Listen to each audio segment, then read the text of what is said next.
All right, everyone. Thanks for joining me for another Coyote radio show and podcast. Great guest today, Robert Henry. He's an artist out west that hit me up online, which is nice. Social media is usually, not usually, but a lot of times there's a lot of bad, whether people fighting and bitching about opinions and blah, blah, blah. But there's also a lot of good that can come from social media as far as hooking up with people and meeting new people and discovering new music, which is what this whole podcast is about, finding new music. Robert Henry reached out to me. I didn't know of him. Now I do. I think he's a great artist. More on the traditional realm of country music. He's done a song with Georgette Jones. He's got a song called Usually Goes that I really love. Real deeper voice, very soulful. And glad to have him on the show. And I'm excited to see where he's going to go.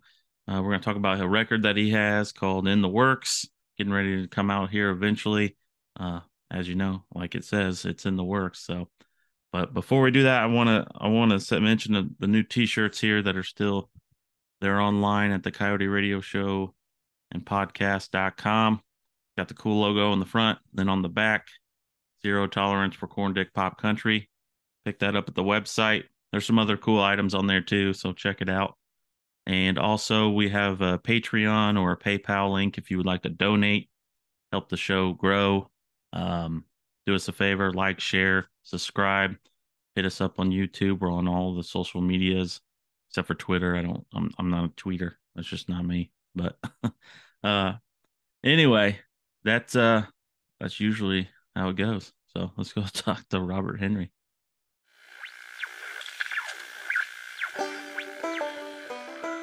All right, Robert Henry, thanks for joining me on the show.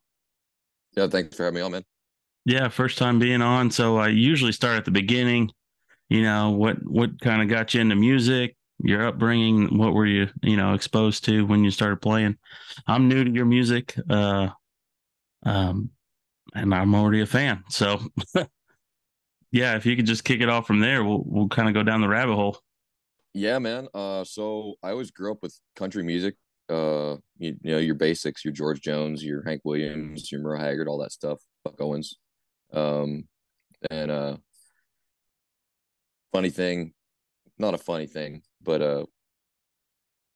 the reason I went down a different musical route when I reached adolescence, I went to Catholic middle school, Hmm. and dress code, can't have your hair a certain length, and I just did not like that. So I kind of expressed my angst through music, like a lot of kids do. And so I was a metal kid.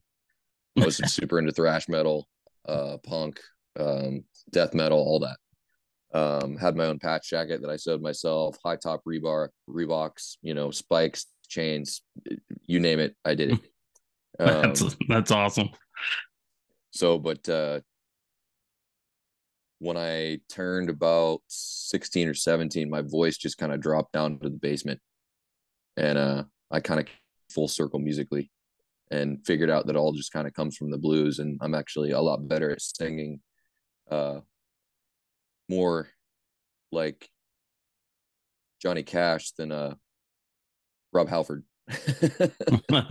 Yeah, So you definitely have a deeper tone to you, which is perfect. Sounds great in your recordings, by the way. What thanks, where man. what state are we talking about? Where you born and raised? I was born in Florida, but I grew up in Oregon. Okay. Yeah, Oh, just big I live jump. halfway between Portland and Salem now. Okay. Yeah, I-5 corridor. I haven't been out that way that far anyway. Yeah, there's a Um, lot of places that are worth visiting, and there's some that really aren't. I believe it. Yeah, Uh, so what's the scene like out there as far for your style of music? Like it's more what I don't know what people would call it. Labels these days of what people call what is crazy, but like a traditional country act, I guess you could say, honky yeah, tonk. we're definitely more traditional. Honky tonk. Yeah, we kind of fall in that vein. If you saw our live show, we're a little bit more high energy because my current drummer, was our drummer for our heavy metal band in high school, actually. So we still kind of have that rock attitude at our live show. But if you listen to our recordings, I mean, we keep it pretty country. But anyways, um, the scene out here, it's kind of scattered, honestly, because really the only population center is Portland, and the rest of the state is really rural. So there's a lot of cowboy culture, there's a lot of ranching, and just good old boys. We're ranchers, loggers, fishermen. Mm-hmm. Um, um, but there's also a decent honky tonk scene in Portland, which you wouldn't think Portland would be a place where that would be going on. But there's a lot of hipsters that like retro music. So, Yeah. in recent years, since it's, our type of music is somewhat come back into fashion, there's been a little bit of a culture clash with, some of the Portland type people going out to the smaller towns and going to the honky tonks and coming and dancing, and like, well, what are those guys doing here? They're from Portland. We don't want them. So, but we try to bridge the gap between the two groups. Yeah. So it's interesting. Yeah. That's Yeah. what Willie did, Willie Nelson did. Yeah. Exactly. So same Exactly. idea. Yeah. That's interesting. I mean, I'm in central Indiana. Obviously you don't think honky tonk when you're thinking of Indiana. You're probably thinking about corn, but That's uh, exactly what I think of when I think about Indiana. yeah, once you're in the southern half, we got rolling hills. It starts to feel more like Kentucky. Yeah. But yeah, we do have our own little Duke's Indy. It's our little honky tonk spot. There's a scene here that travels through. It's not it's not the best in the world, but it's definitely not bad either. So a little slice Yeah. of heaven we have. I'd love to come through and play Dukes sometime. I see him on Instagram all the time. So Yeah, it's a great yeah. venue. The previous owner Dustin passed away, and what he did for that place was some of the acts he was getting in there just blew my mind. Like didn't make sense. I mean, it's just a little bar that holds about 125, and he's pulling people like Marty Stewart, like stuff like that's going on. It's like, Yeah. whoa, he had something special going on. So Yeah. they're continuing his legacy for sure. So yeah, if you can get out here, man, it's a great show, great place, good turnouts usually. So I'll be there if you're there. Yeah. Yeah. We were actually just talking. I played an acoustic show and my drummer showed up. We had a mutual friend that was having a party, but that's besides the point. We ended up shooting the shit like we always do. And we were talking about possibly doing a tour like out of Nashville. Because I mean, like, it's such a central location. I mean, you can just go in a circle and hit like 8 or 9 states right there. Right. So Yeah. yeah. So Yeah. yeah. But That'd be great. So when did you pick up a guitar and actually start playing? I started in the metal band when I was maybe 13 or 14. Okay. Um and I would say that I'm probably a little bit better guitar player than a lot of country frontmen because I was originally just a guitar player. Now I've lost some of that ability just because I haven't used it, but at our live show, I'll do some lead guitar, and me and my lead player do some harmony work, and so, but yeah, I learned my scales and stuff first before I learned how to play and sing. So yeah. That's great. Yeah, it's kind of like it reminds me of like Tyler Childers now that you just said that. Like he put the guitar down so he can just focus on singing instead of trying to do Mm-hmm. both. Yeah. Do at least do one of them as the best he can instead of trying to juggle. Uh, Mm-hmm. so I'm sure. I mean, if you can do both and throw in a bunch of lead stuff in there, that's a hell of a performance, really. So Yeah. Yeah. I and we rehearse a lot. Our live shows is kind of the pride of our existence. Honestly, like sometimes we'll put out a song and it's like, man, that's almost like too clean. We just need to do a live album. But yeah, yeah, a little rough to around be the to be edges. honest, like uh I'm definitely a vocalist first. Like half the time I'm up there doing the freaking Alan Jackson thing where I'm like halfway playing because the band's got it. They've got it held down. So I definitely, to your point about Tyler Chiller, I definitely focus on singing first and foremost. Yeah. Right. I notice a lot of your tracks um, that are out on social media that I've been listening to. They're labeled 2020. Was Mm. that eventually gonna like come out on the full record, or I'm sure the pandemic had something to do with all that. Yeah, well, there's a reason we named it In the Works because we could only get half a record done in 2020. Is we had all these plans and they all got messed up. So just like Right. everybody else. So yeah, we're gonna re-record a couple of those songs that are on the EP. But there's gonna be a bunch of new material. I just released the first single for our album, which we don't have a release date for yet, but it'll be sometime this spring. I've gotta bring in a couple utility players to fill in a couple specialty parts and get it mixed and mastered and make sure everything's how I want it.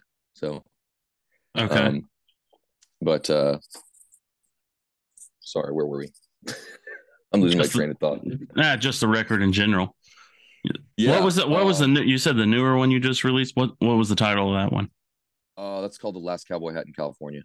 Okay, great tune. Yeah. I I'm a taxidermist at work, so like when I'm busy at my little station, I can just put on music. So I was listening to all your stuff here recently, and that was a good tune. It's Oh, thanks, man.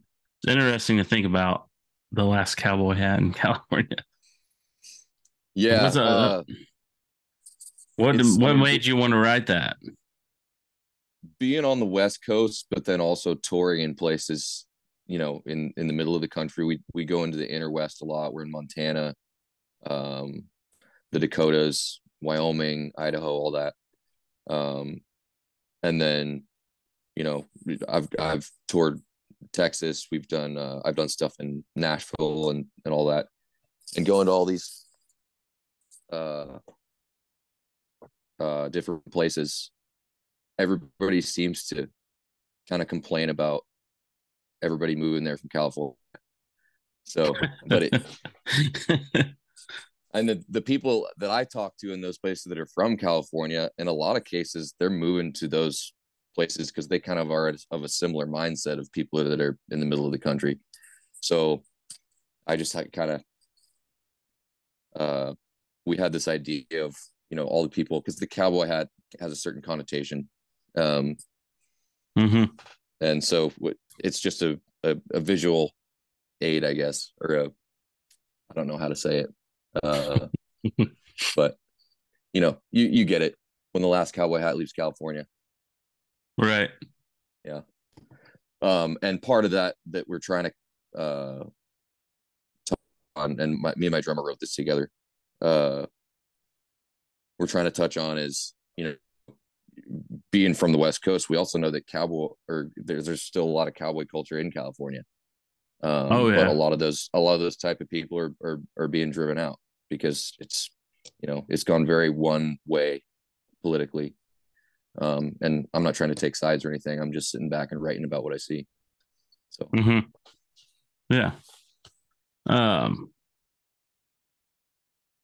what's some of the? I guess those places out west. I'm trying to think of what's some of the venues that you can kind of list off out that way. Because I like in my travels, I try and hit different places, and you got me thinking too. Next time I get back out there, the best spot I've I been mean, out there in Montana was the old saloon. yeah, I would love to play there. I Oh would my love to play there. gosh, what a Yeah, slice of heaven that is! yeah. We've done a lot of like the county fairs and rodeo dances and stuff, and Okay. like, I mean, we're like really rural areas. Like, hmm uh, God, what are some of the places? I'm trying to think. Clubs. Played the Beacon Club in Casper. That was a stop everybody used to hit back in the day. Haggard played there. Um, The Beacon. up up towards our neck of the woods, it's one of the big ones is uh, the Tractor Tavern up in like North Seattle. Um, Okay, I haven't heard that one. yeah, but I mean, as far as we play a lot of dives when we go out there, but That's my we also get style. yeah we I would have to have my itinerary from the past 3 years in front of me to name them all off. Yeah. But lots of fairs and rodeos, and we've had a chance to open up for some bigger acts, some more like legacy type acts. Like we got to open up for Shenandoah at the Eastern Montana Fair, so that was pretty neat. Um, it's nice being able to plug and play and not have to run your own freaking sound. Yeah. That's true. Yeah, instead of playing in a honky tonk where you got to haul your own PA and everything. But Yeah. So kind of we kind of went on a tangent there, but because I'm just curious. But back to the record though. How many songs do we have on coming out on that? You have a we're gonna have track? we're gonna have 10. 10. Okay. Yeah, So yeah. that's a good record, really. I mean, 10's the magic number. It seems to be. And like I said, a couple of those are gonna be we redid a couple of the ones that were on the first 6 track that we put out. Just because they weren't quite where we wanted them, and we couldn't get them to where we wanted because everything was shut. So Yeah. yeah, Well, that's good. Things are getting back in place for you. Getting back out there and finishing up loose ends. That pandemic really screwed the music world up for sure. yeah. Obviously. Um, And out here was one of the last places to kind of get back into the swing of things. So it was like we were seeing everybody else, friends that I have in Nashville and Texas and wherever. And I'm like, okay, come on, Oregon, open back up. I want to play. So yeah. Who do you draw inspiration from? I mean, I hear a lot of different soulful stuff in your voice and traditional stuff. And who is the you remind yourself of, or what do you constantly hear from other people say, hey, you sound kind of like such and such? uh I used to get Johnny Cash all the time, but only because I was first starting out and like did a lot of Johnny Cash covers and was kind of imitating him. Um, as I kind of found my own voice, I get Waylon a lot. Um, I when I hear myself on recording back to myself, I don't hear it, but I don't know. Uh, but my biggest inspiration is Merle Haggard for sure. He's my favorite country singer. Yeah. Gosh, he's an icon. What else can you Yeah. say? And going back to the West Coast thing, him being from Bakersfield and growing up out west, and he kind of owned that in a lot of his songwriting. So we like to rep the West Coast. Yeah. I In got fact, I got his box set right here. I'm looking at it. classic. I got Mama Tried tattooed on my gut right here. Yeah, right on. Oh, then I got Johnny right here. Yeah, Yeah, so those all those outlaw guys are awesome. But one guy I just wanted to tell you that I heard in not in every song, but there's a few songs that you think of those outlaw guys and that sound and where they were looking into. I heard some Ernest Tubb in your voice too, for sure. yeah. I If listen you to a lot has of any Ernest Tubb. has anyone told you that?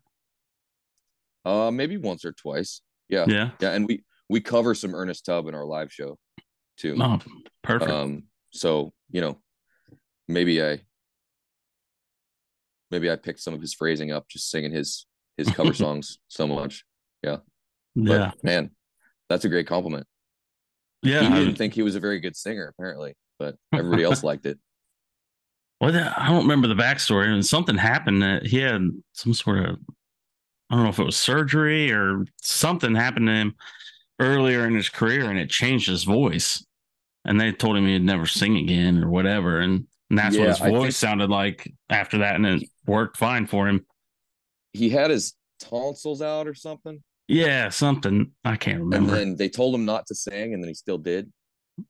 Uh, Um, did some and it damage. damaged his. Yeah, yeah. Huh. But don't quote me on that. I need to. I need to I think refresh that's right. I my. think that's right. Yeah, and I need to listen to that episode of Cocaine and Rhinestones again. That might have been where I heard it. Great Yeah, podcast, by the way. Way better than yeah. this one. This is Totally different things. yeah, Yeah. yeah. That's the Tyler. He does crazy research on all those. Amazing. Um, Yeah, and the liner notes and the credits are like collegiate level. Like he really does a good job at citing his sources and making sure that, all his ducks are in a row. So yeah, I haven't heard. Tyler, if you happen to see this, cheers. Yeah, keep him coming. That's what Yeah. I'd tell him. Yeah, big fan of that podcast. Um, since we're talking about icons and all that, you have a song with George Jones's daughter. Yeah. How did that happen? Do you, in a roundabout way, or the So song "Take Me"? Right, that's what I remember hearing. yes, Yeah, yes, great tune. yes. Yeah. I always really liked that song. It was the first uh duet that George and Tamara recorded together, actually. Um, and God, I think they released it in 1971 or two. Mm-hmm. So it was pretty early on from when they were singing together. But my very first booking agent, um, in out of Nashville, she's originally from here in Woodburn in the Willamette Valley in Oregon, but she's lived in Nashville for a lot of years. Miss Liz Gregory worked with uh, Tammy in the later part of her career and booked her on a lot of shows and was friends with the family and got wind that Georgette was open to do duets with male singers on whatever, but in particular her parents' songs. And Liz came to me and said, "Oh, well, Georgette really likes your voice. I showed her some of your recordings. If you want to come down to Nashville for the weekend and do a song, pick one and we'll have the band ready to go and we'll cut it." And I always really liked "Take Me."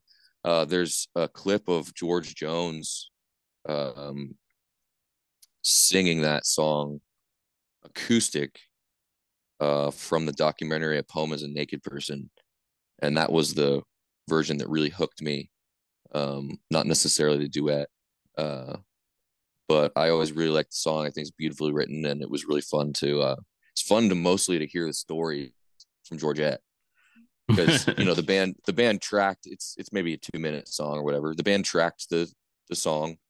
Um, they punched in their little fills and whatever little lead work there was going to be in the song, and then uh, we did the vocals in a couple takes. So while we were waiting on that to get mixed and mastered, me and Georgette were just shooting the breeze and just what a cool lady and what a cool life to live.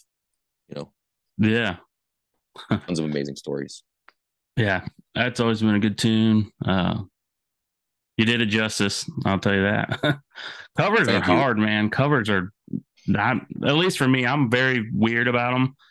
A lot of times I can't, but there's definitely some handfuls out there that I do enjoy, and I think you did that one very well. So hats off. Yeah, and it's not even necessarily an idea that I would have had on my own. So I'm grateful that Georgette was willing to do that with me. But yeah, and another thing is I'm glad I was able to do it at least some justice. If I went back and listened to it now, I probably would have critiques of myself, and there'd be things I would want to change. But in our live show, I don't, if we're doing a long bar gig, uh, you end up doing covers and filler, and it is what it Right. is. Ideally, I'd play an hour and a half or 2 hours and just be able to play my own stuff the whole time. But it's not always like that. Um, but I don't touch George Jones songs just No, because no. I I mean, like I if mean, if he sings a song, nobody else needs to sing it because he's gonna do it better than anybody else. So I just kind of leave him right, alone. right. Yeah, I mean, it's in my opinion, he's the greatest vocalist in country music history, for my opinion. I So would agree with that. you can't, people can't. I think people know that too. So it's like I'm not even going to try and compare other people. I felt like on what you did was you kept it true to yourself. did the song justice. And it's not like you were trying to imitate him and outdo what George did. It's like we know that's like not, that's a rarity for something like that's going to happen. I had to get what he did on that vocal out of my head and just sing it in my own voice. Yeah, Yeah, you're and yeah, that's hard to do on a song that you've heard so many times too, because you want to phrase it like, like you've heard. And so it took me, I was practicing for probably a good week before that, um, and forcing myself to do it in my own voice. So have you been watching the new series George and Tammy? yeah, I only yeah, saw the first episode just because the the the TV setup we have here. Now it just released them all to us, so now I can actually go down and watch them all. But that was the first thing when all that came out. Like everybody was just complaining about. He sounds nothing like him. Like they're not going to be able to hire anyone that sounds like George. I don't know what you were expecting. Just enjoy the story. You know, it's not going to be up to par with the vocals, but yeah, yeah. I don't I know. will say my favorite part about the show is Jessica Chastain as Tammy. I mean, Yeah, it seems like she went and studied for months on like all of her mannerisms and like even her like the cadence of her speech and everything is like if you go watch like an interview of and like how Tammy talks and just like the rhythm of it, she really does a good job portraying just her little, everybody has their personality and their mannerisms, and she really did a good job portraying that. yeah, yeah. I'm excited to go actually watch it all. I knew she was up for some awards for that. Um, so we'll see. Anything about country music in the mainstream light, I'm for, even if it's not the greatest like spin on it or whatever. Something better Yeah, than I don't watch too much TV. I haven't read a ton of reviews on the show. I just watched it, but I'm sure, as with anything that's related to anything that's country music, everybody has an opinion, and there's going to be some people that piss and moan. So I don't know how much of that has gone on, but you know, it is what it is. Everybody, for some reason, well, I know why because I'm a fan too, but it's probably the most passionate fan base Yeah, for that's any true. type of music. I mean, people take the country music so seriously, so there's always somebody to complain about every biopic or every whatever there is. So Yeah, I did the same thing when Walking Phoenix did Johnny Cash on Walk the Line, and which I like that yeah, movie. It's pretty good. I like that movie. The one I will say I don't think is good is I Saw the Light with Hank Williams. I didn't even see About Hank Williams. Well, don't watch it. It's that. not good. It's not good. Even the whole family was like, "We're not signing off on this," and they still put it out. Like, but they just didn't do a good job, I don't think, on that, and they rushed a lot of stuff. But anyway, gotta like country Well, music, whether mainstream or not, or whatever. As long as it's good, the story's being told. I guess I can live with it. yeah, yeah. Well, it brings more people into the fold of the traditional stuff. Yeah. So Who do you a think's lot of people. out there right now doing pretty good at it? Who's portraying it in a good light? Got any favorites or guys that you're looking up to or As far as friends with? contemporary guys, man, my favorite band is Mike and the Moonpies. Yeah, they're Yeah, great. I think they're the most relevant country band right now. I mean, their lyrics are up with the times, but they're still honky tonk, and like their arrangements and their chord progressions, everything about them, I just love. Yeah. Yeah, and they went and And did that last album they did. They had the London Symphony Orchestra doing the strings.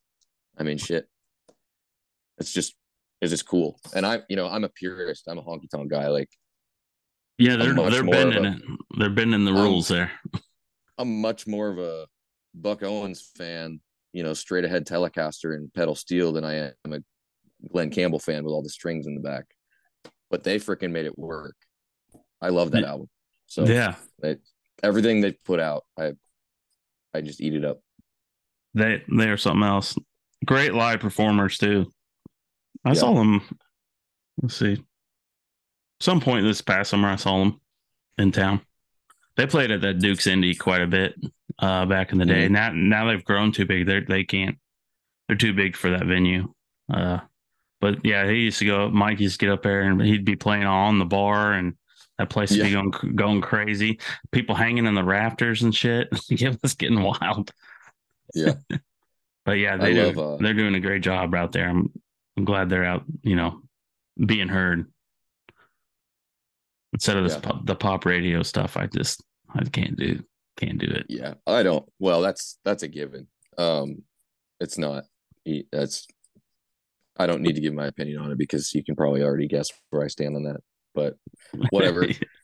I'm not even playing that game. So Yeah. it's not even my goal to even I don't even consider us the same genre. So it is what it is. No, I think you're right. That's true. That's right. You're Yeah. not.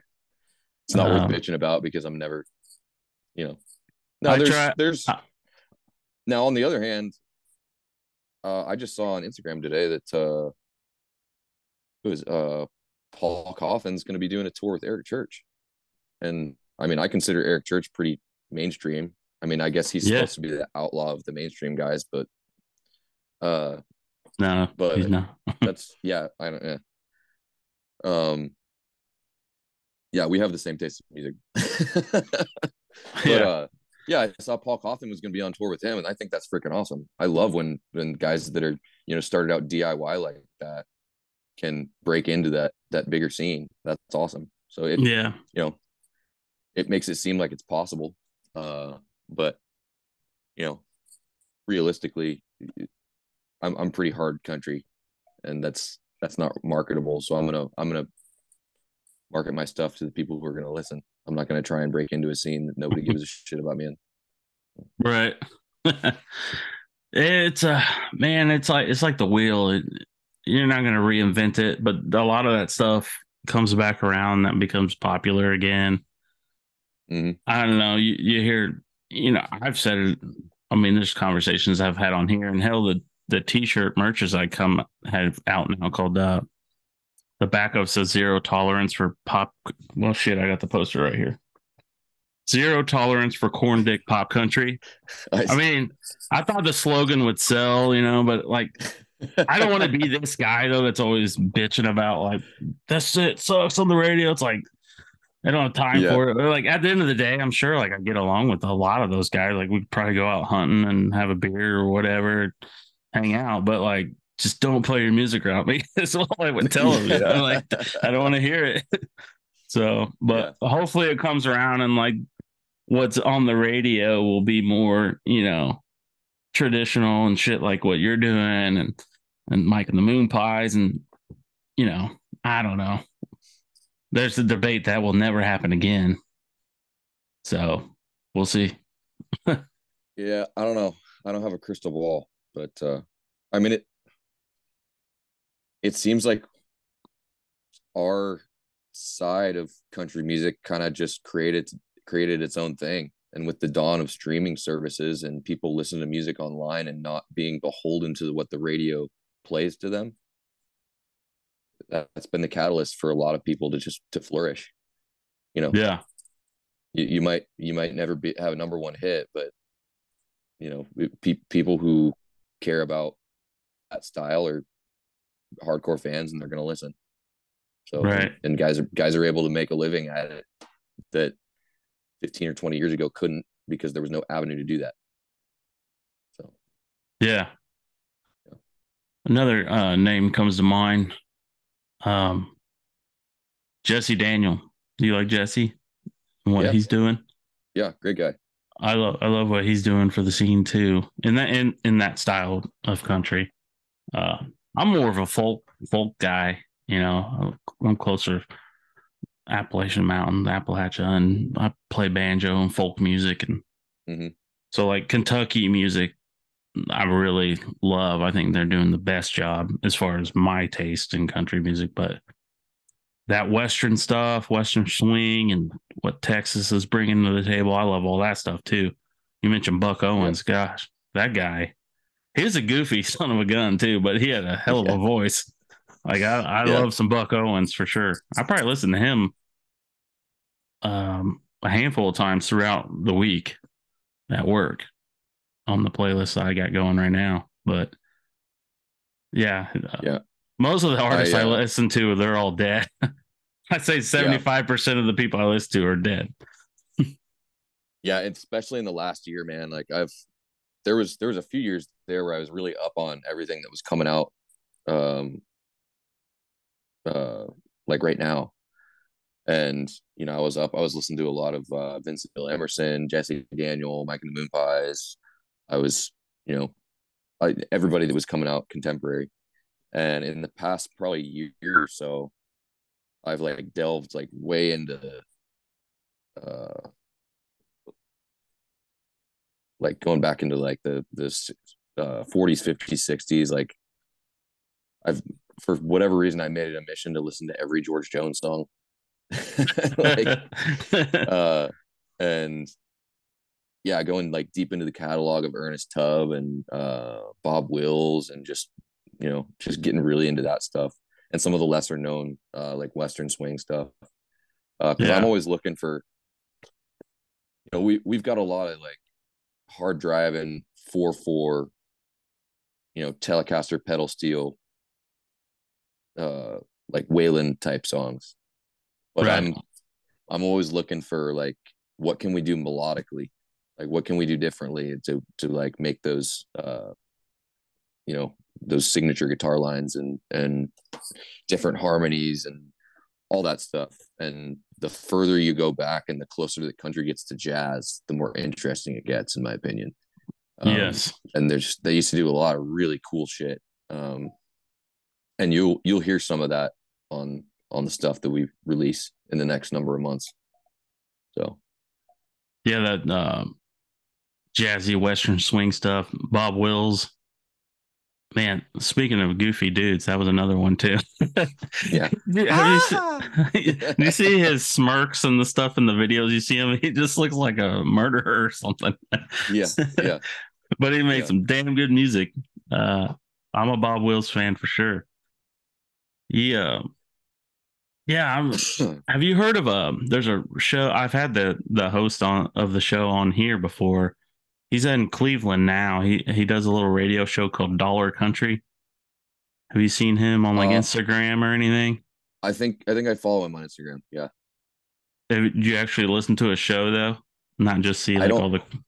Okay. I don't think so. Well, man, I'm telling you, like if you like the 40s, the 50s, and then even before that, obviously back then, what was shoved down America's throat was what was on the radio, and they didn't have the internet like we do, where we can search our own thing. So Yeah. there was a lot of good music, not all of it, but there's a lot of good music that just didn't quite make it, or wasn't seen or heard.